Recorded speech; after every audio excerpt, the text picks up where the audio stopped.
Hi everyone, and welcome to our Situational webinar. Today we will be focusing our discussion on human resources. My name is Nicole Manuel, and I am the Human Resources and Payroll Coordinator at Situational, and I will be the moderator for today's webinar. I am pleased to introduce our two panelists today. We have Ben Osmo, who is the CEO and Head of Franchise Operation at Osmos, which are a chain of restaurants that serve modern Mediterranean cuisine, and there are over currently 90 locations across Canada. We also have Kyle Walters, who is a VP of Business Development and Client Services at the Bryan Group, which is a recruitment agency that specializes in placements such as of property management and accounting personnel throughout Canada. So I want to thank you both for joining today's webinar. Thanks for having us. Yeah. Great. Well, we'll start off with a discussion with the first main point centering around COVID-19. So COVID-19 has certainly changed our world and has had effects on companies globally, but primarily focusing on a staffing point of view. Ben, can you walk us through the changes that were made to your work environment as a result of this ongoing pandemic? Yeah, absolutely. I think, first things first, obviously, seeing what safety precautions could be put in place into all of our stores was priority number one.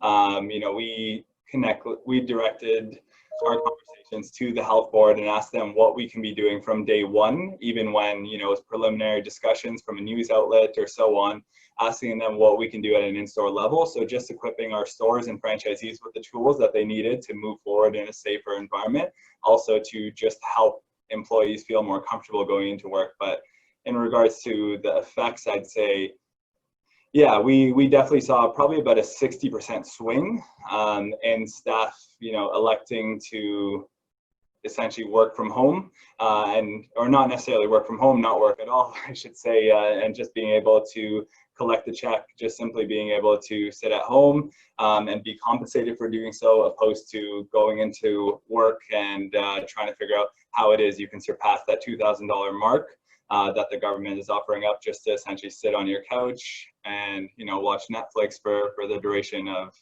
4 or 5 months. Yeah, I can, I certainly think that can be a big challenge, trying to, attract employees to keep working when they are minimum wage and, they are receiving CERB, for instance, which would be surpassing that. What were some of the steps that you were, taking to attract employees and to keep them feeling comfortable coming into the workplace? Yeah, I think the biggest thing for us, so, we sat there and we tried to reverse engineer CERB essentially and try to figure out why it would be appealing for employees to just go home and collect CERB. And what we came up with was the fact that a lot of employees in our stores weren't necessarily making $2,000 a month. We have a lot of part-time staff within the restaurant industry, so it did make it very difficult to retain staff, opposed to, being able to collect a CERB check. So we actually worked out a plan with our, let's say within the corporate level, and rolled it out to our franchisees and let them know, government's offering up $2,000. So how can we offset that $2,000 to keep staff in store? And we came with a structure in which we typically have 8 to 12 employees in any of our restaurants. It would be impossible to be able to get 8 to 12 employees all making over $2,000 a month in sales. So we talked to our franchisees and essentially told them they should be looking at their core, let's say 4 or 5 employees, and figure out how they can get those employees the hours that they need so that they can surpass $2,000. So, they're incentivized to go into work, and they know that they're making more money going into our store as opposed to staying at home and collecting CERB. So that was definitely the biggest thing that we saw to be a big success. Of course, we saw a lot of, temporary leaves at the in-store level. However, our franchisees were very good to read the memo that we sent out as to how they can work with those core employees. And, they sat with them individually one-on-one, and they rolled out a plan, to ensure that they got them surpassing that $2,000 a month mark. That's great. I'm glad to hear that was a success. Kyle, being in a recruitment agency, what have you observed with working with clients in terms of what changes have been made to their work environments? So yeah, I mean, I think a lot of our clients have had some difficulties with their sort of staffing decisions, right? So how many people do we keep on staff, versus how many people, do we temporarily lay off and or permanently lay off in certain cases? Obviously COVID's affected each industry a little bit differently. In ours, we've been lucky in that, a lot of our clients haven't, had too many permanent sort of layoff situations, but definitely a lot of temporary sort of situations with an indefinite sort of return to work scenario. So it's been a little bit challenging for them to sort of navigate those waters a little bit. How do we maintain our productivity levels while at the same point, obviously sort of, cater to the needs of the staff and make sure that, we're properly prepared, for, a return to work surge, which, hopefully will happen, in good time. So, so those are some of the challenges that I think, they've had, as well as sort of, trying to, change their policies of how they operate, whether it be a work from home situation or things like that, where, if they haven't been properly set up for those things, that was something that they had to kind of implement and sort of strategize for.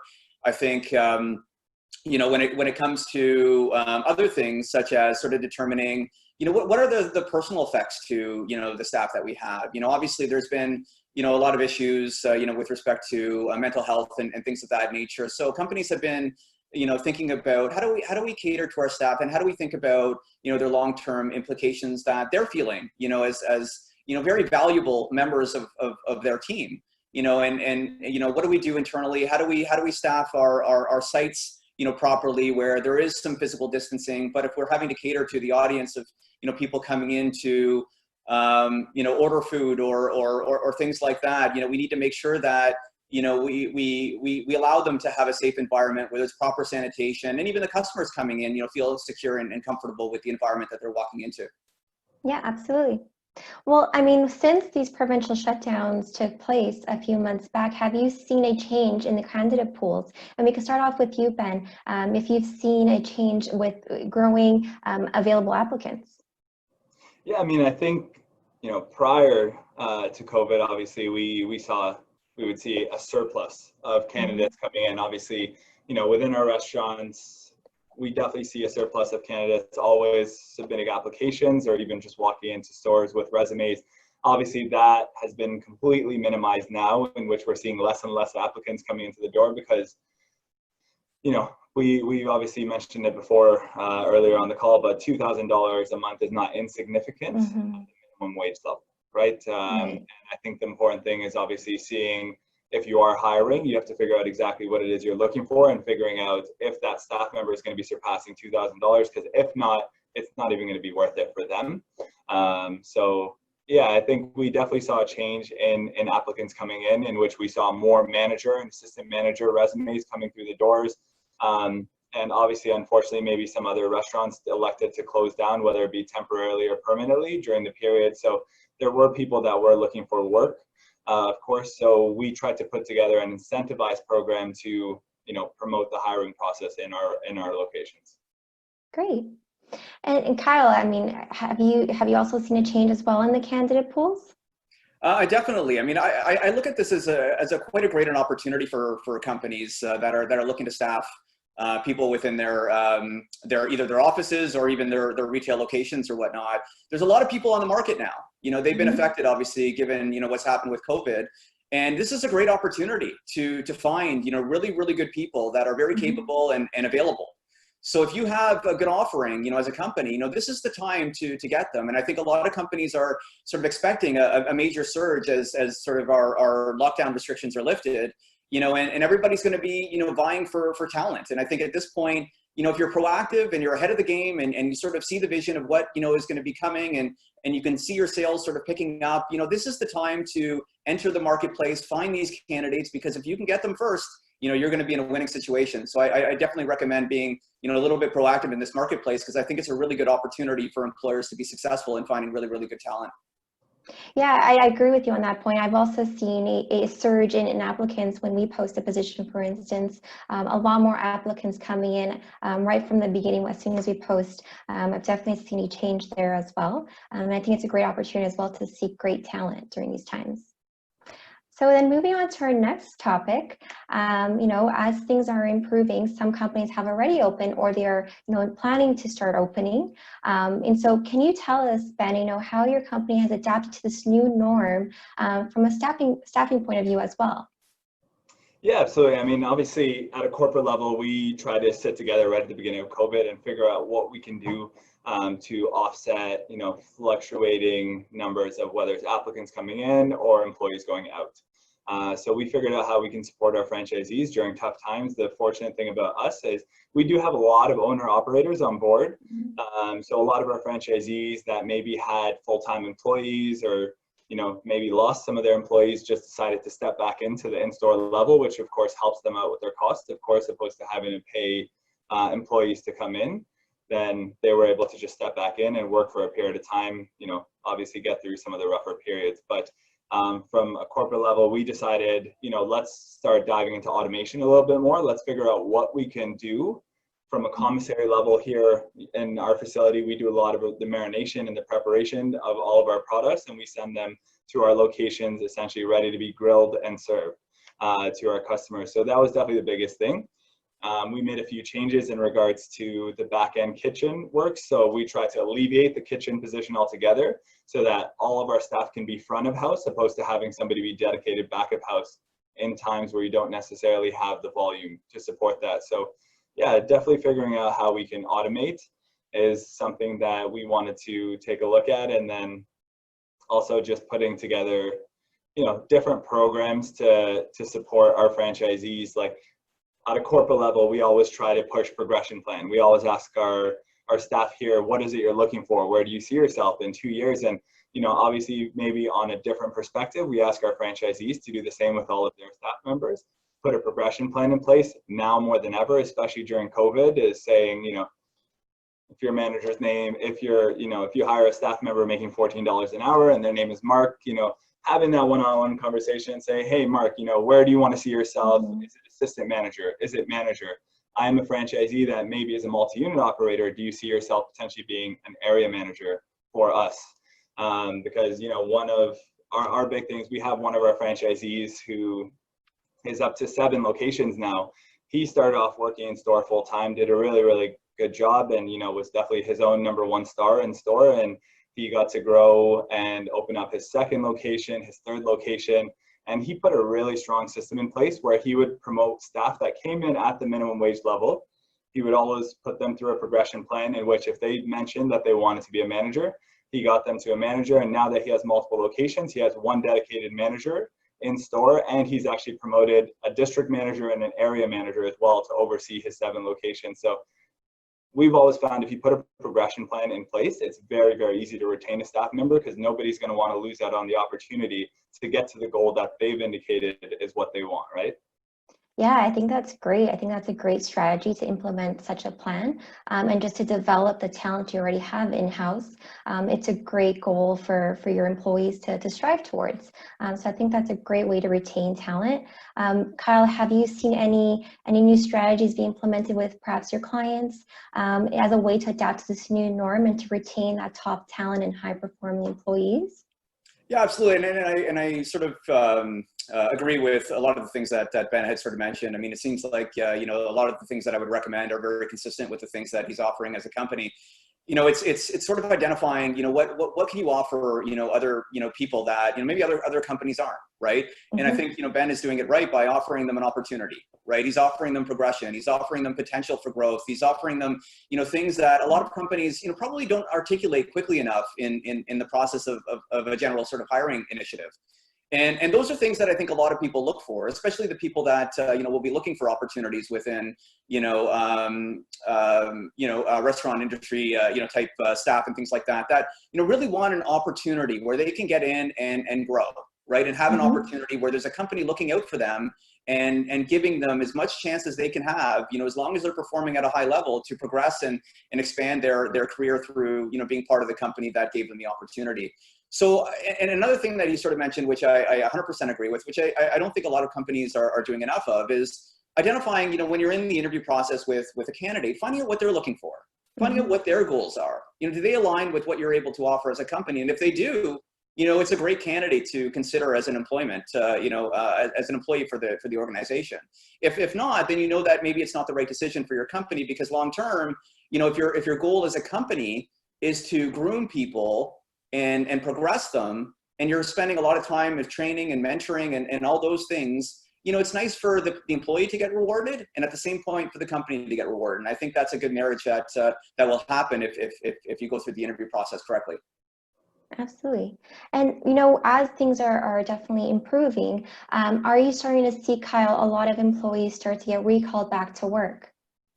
Definitely. We've definitely seen a lot of return to work scenarios that are happening right now. Obviously, the restrictions are now being lifted a little bit, as sort of time's going on, and a lot of companies are bringing people back, which is one of the reasons I'd sort of, emphasize the opportunity now is great for, finding really good talent, because it is going to happen. Stores are going to open up.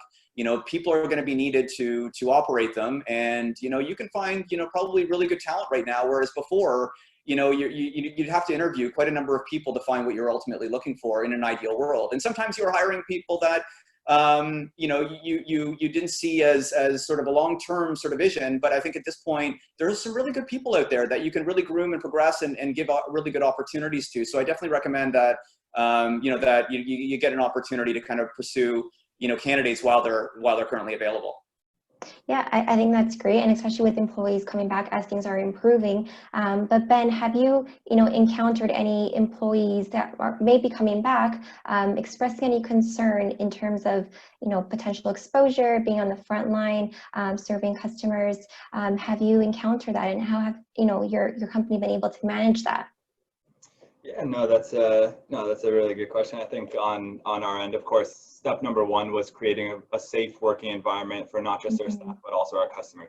Of course, if we didn't feel we were taking the appropriate steps, we would never invite customer base to come into our locations in the first place. So I think on our end, it is, definitely a little bit different. At the in-store level, we're not necessarily seeing as big of a pickup in, let's say applications and good candidates and resumes coming across the board just yet, but we are expecting it, and we have notified all of our franchisees that they should be expecting to get callbacks from all their employees that, we're collecting CERB closer towards early to middle of August. Obviously, as, the CERB check kind of comes towards its end, a lot of the staff members or people even just that are about to start looking for a job, whether it be the first time around or repeat work or so on, they will be, ramping up their applications and so on come early to middle of August, considering, it's September where they'll be getting back in and they'll have to work full time to be able to collect $1,000, $2,000 or so on.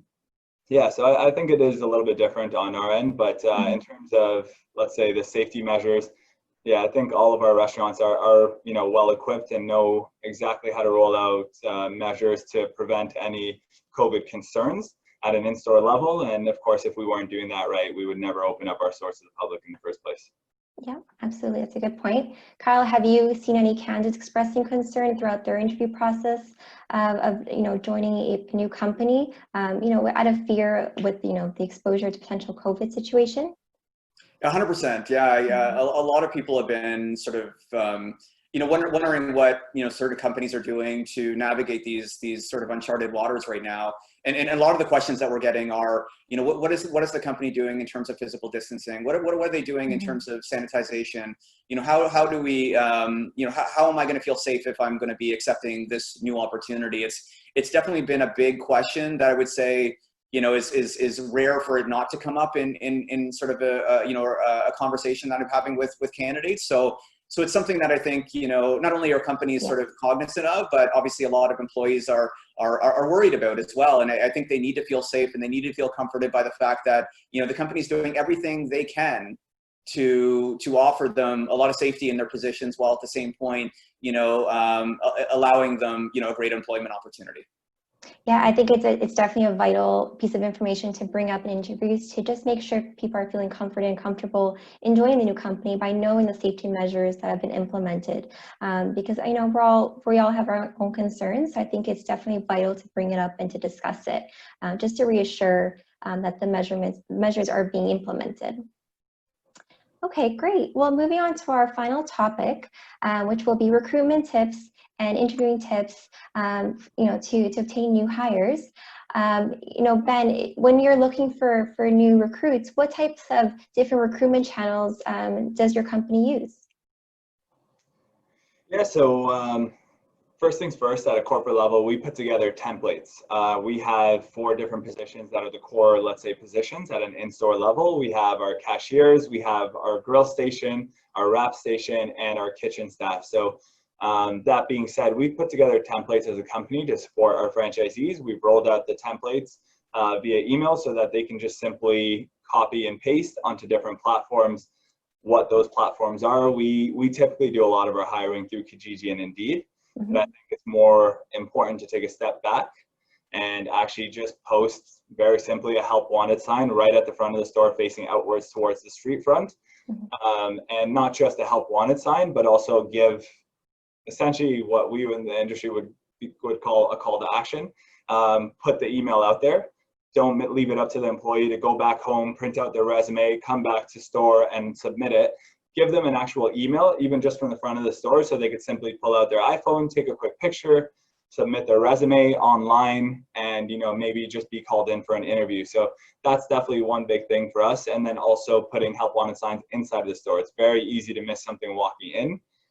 Give them another opportunity to apply at in-store level. Maybe they're a customer, maybe they live in the area, and maybe they are looking for work at the time. Outside of that, we really do quite a lot, especially when it comes to job fairs, university and college fairs as well, being able to target, a candidate base, which actually matches our demographic of what we look for in store. Because there is a variance, right? We do have full-time staff members that do focus quite a lot on a progression plan, and we do have a lot of part-time staff members that are there maybe just simply as a summer job. So yeah, I mean, we try to utilize all different platforms that we can, but obviously Kyle's the expert in this. Kyle, do you have any recommendations? I guess I'll speak to a little bit about the interview process and things like that, because I think that's maybe kind of helpful to the listeners. But so a lot of times I really recommend, when you're in an interview process, in order to find the right person, it's asking the right questions, right? And when it comes down to it, it's important to ask questions that will elicit answers that are either aligned with your corporate goals and objectives or not, so that you can determine obviously suitability of the candidate. I highly recommend, and I think it's always important, we do it a lot in our sort of, interviews on a regular basis, is situational based questions. So, if you encountered a difficult customer, how would you deal with it? And sort of get sort of their sort of mindset around those things, because I think it's important if they are encountered with that situation, these are the things that you kind of expect them to do, when that does happen. And, and hopefully they're sort of aligned with what you'd expect to happen in those kind of situations. And then, it is the right fit for your workplace. Other things, like I think I mentioned to you before, is sort of, identifying, what are candidates, looking for in an employment opportunity? Are they looking just for some stability and a company that they feel comfortable will treat them well and do right by them? Are they looking for progression? Are they looking for growth? Are they looking to expand their career within the organization? These are things that are important to know, because certain positions will offer those things, certain positions may not, depending on what the availability of opportunity is available, within those companies themselves. So, if you can kind of figure out those things in the early days of the process, you can really determine, is this going to be a long-term candidate, that, will be with you for years to come, which I think is ideal for most businesses. Yeah, those are definitely great best practices for interviewing. And just on a note with regards to Ben, what he mentioned about posting in store, we definitely use that as well when we're recruiting for our malls. I think it's definitely a very a valuable way to recruit. I think it's quite effective. And also using your company website as well. We often do that as well. If it's our mall website or our Strathallan website, I think just posting that online is great. And then depending on the industry and the role you're looking for, using Indeed or LinkedIn can also be a source to recruit as well. Yeah, definitely. Great. I think one thing I'd like to touch on as well, and I think something maybe that would be very interesting, especially considering there is a big tenant mix in here, is just simply being able to offer incentivized programs while you're hiring, and maybe even publicizing that through platforms, through the Now Hiring post, because especially in the quick service industry, and even at the retail level, there's very few incentivized programs that are put in place. Sure, everybody can get a promotion, everybody can become a manager. That's great, but what about bonuses? Why not apply a corporate structure in the in-store level? For example, we push upselling in stores, right? It's something we like to think we're quite good at. So, would you like to make that a combo? Would you like to, add a drink with that? Would you like to try our new dessert, or so on? So that being said, our cashier is a very important position for us at an in-store level. Maybe if we hire a cashier, we put an incentivized program in place where we say, if we see an increase in sales, this is the bonus that you can expect. The cashier now kind of knows that they're getting this as their salary. However, they know that they can get this if they put the right program in place and the right effort. And it's not something that a lot of other employers really do. Not to mention, a lot of us personally have our benefits, but do we offer that to our staff members as well? So if we have full-time staff members that we see, we want to keep on board, we want to invest, offering them bonuses. It's a lot less expensive than a lot of people think it is. A lot of our restaurants offer bonuses to a lot of their assistant store managers, and even just full-time employees that have been there for over 6 months. It's much less expensive than a lot of people think it is, so it is a really important tool to look into, especially when you're looking to, let's say, drive a wedge in between what makes your company and your specific store outlet look more appealing for employment. Yeah, it's a great motivator, and it's a great way to recognize your talent. So I think that's wonderful. Absolutely. Well, definitely I think one thing that's on the rise are certainly virtual interviews. Maybe not to all industries, but for many, I think it's definitely something that's been utilized quite a bit. Kyle, is this something that you've used a lot in your searches? And if so, do you have some tips for hiring managers and candidates? 100%. It's basically all we're doing right now. Just due to the environment that we're living in right now. I would say I've probably done more video interviews in the last 3 months than I've done probably in the last few years, right?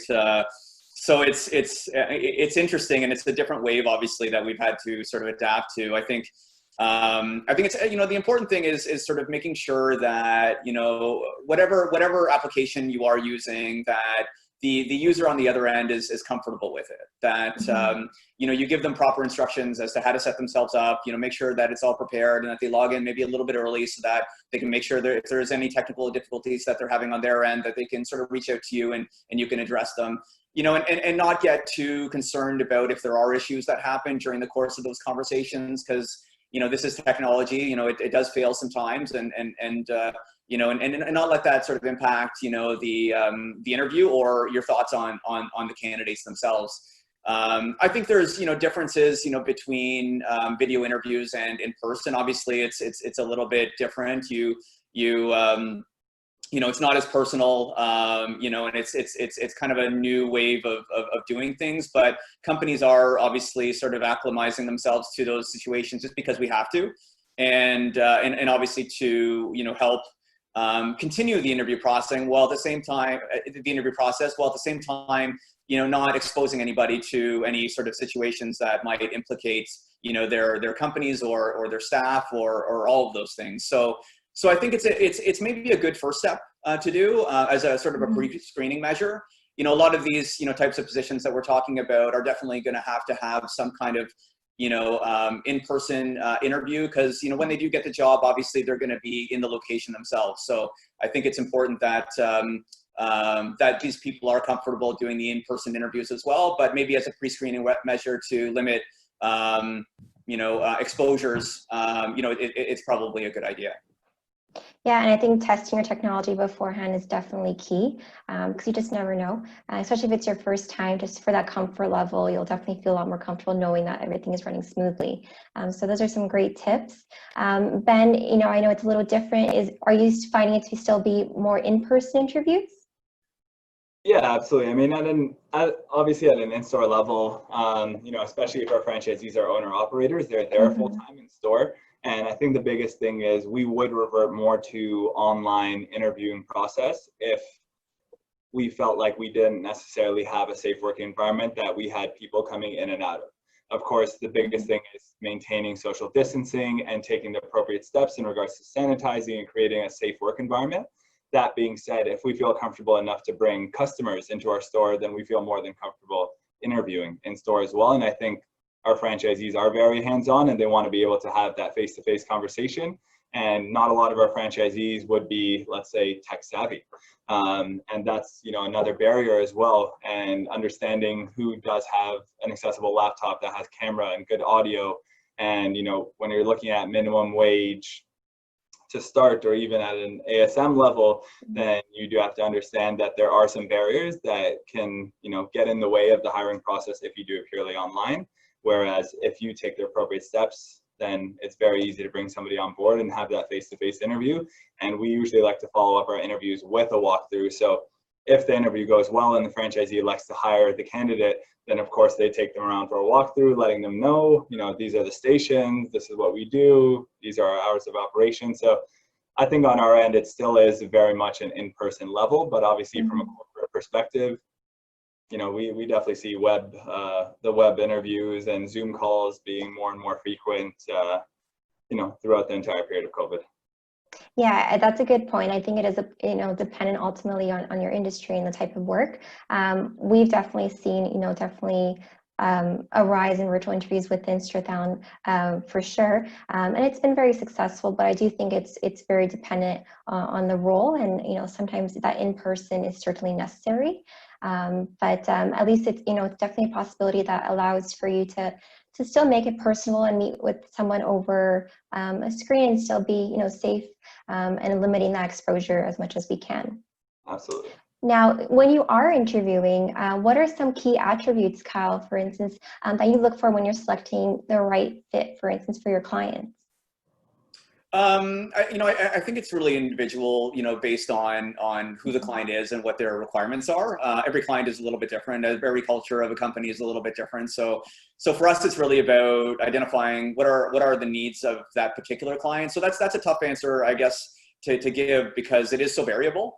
And in our business, we do have a lot of repeat clients, so you really get to know them on a very personal level.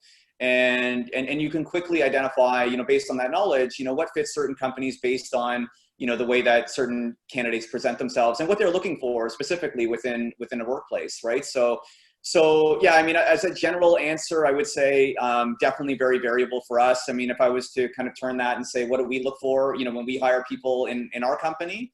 I would say, for us, it's very much, and I think for a lot of companies, it's the personality fit. What's going to work well with our customer base?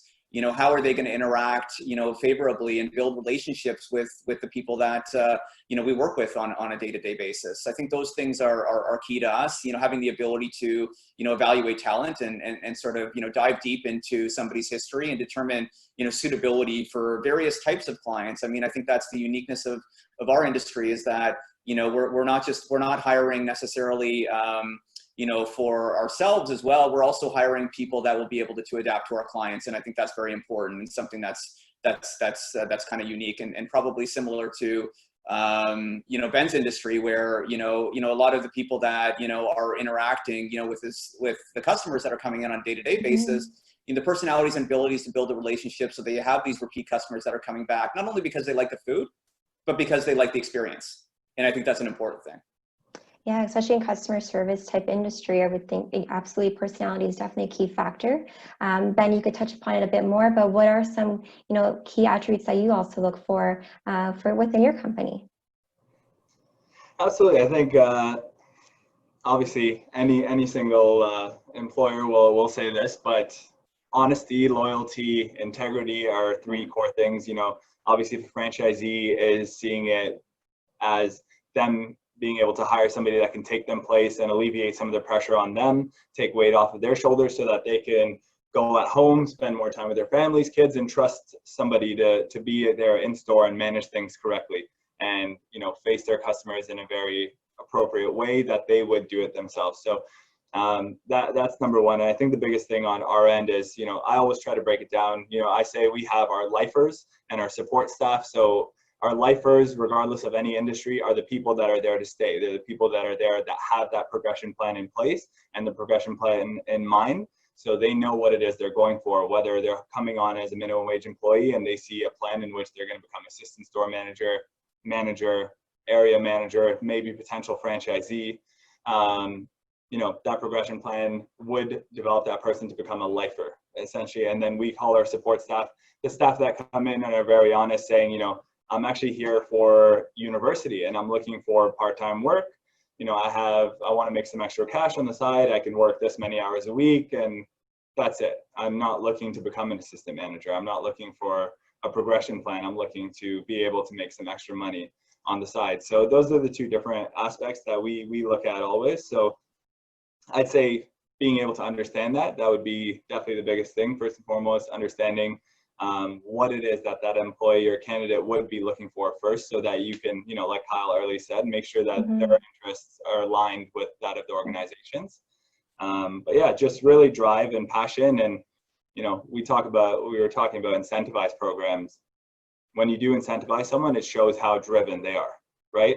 And it shows how driven they can be. And if there's that lack of drive, then you understand that that person's not best off for you, is not best off for the company.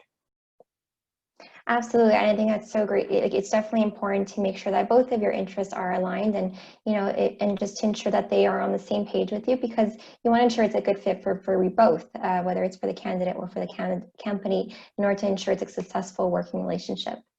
Absolutely. Now, just on our last point, Kyle or Ben, are you familiar with any government funding programs out there that will assist business owners as they acquire or onboard new hires? Yeah, absolutely. Well, obviously there's the wage subsidy program that's been going on for some time now. I can't quite remember what date it was rolled out, but obviously there's different percentages and there's different brackets, which maybe wasn't as clearly defined in the earlier stages. So, you know, depending on your company, your organization, and the size or the number of employees that you have, the wages that you pay out, there's different brackets. So I believe it's a tiered system in which they can collect a wage subsidy. So, you know, for specific scenarios, I know they're collecting up to 75% of an employee's wage. And obviously it's up to the franchisee or the franchise owner to actually take care of the remaining 25%. But I believe it's a program that they just actually extended to help people get back on board, especially coming out of a CERB check, getting, you know, securing some positioning, because I think the government saw it as an opportunity to extend the program so that we can reduce our level of unemployment coming out of COVID. And I know it's a problem we're seeing in the States right now. The level of employment is absolutely crazy. And, you know, hopefully it's something Canada will have a better grasp on coming out of COVID, but it's, you know, not something we'll really be able to better understand until CERB checks end. Yeah, and that is a great program just to help with at least recalling employees or maintaining your current staff, just as a method of support in maintaining those wages. Kyle, are you familiar with any programs as well? Not anything that Ben didn't already comment on. I mean, I think those are the ones that I think most people are familiar with, at least the ones that have been, you know, readily marketed. Nothing new that I've been sort of privy to outside of the ones that Ben sort of just mentioned. There are some others that may be more specific to the provincial level, but I know for Canada-wide, there's also one that's called the Canada Summer Jobs. This pertains more for the summer season, but it is another method of support for employers who are onboarding employees, primarily within the age range of 15 to 30, and it's a method of gaining about 50% or up to 50% of a wage reimbursement for up to the provincial minimum wage. However, if the industry is a nonprofit, it can get up to 100%. However, there are eligibility requirements, so I definitely recommend looking into that, but it is an option out there available to employers if it's something that interests them. Well, thank you both. Those are all the questions that I had. I certainly really appreciate you both sharing your experiences, your tips in today's webinar. It's certainly a great help. You know, we're all in this situation right now, dealing with COVID-19 and you know, trying to get back to the norm, or what is the new norm. So I appreciate you sharing your experiences and your stories. I think a lot of people can relate to it. And so if anyone would like to reach out to either Ben or to Kyle, we've listed their contact information on our slides. So feel free to reach out if you have any questions with regards to Osmow's franchising or any recruitment needs. You can either reach out to Ben or to Kyle, depending on your question. You can reach out to them. And if you have any questions regarding today's webinar, you can certainly reach out to myself via email. My email address is listed. And if you have any tips for future topics for our webinars, feel free to reach out and send an email to our leasing team. And that concludes today's webinar. Thank you. Thanks for having us. Thanks.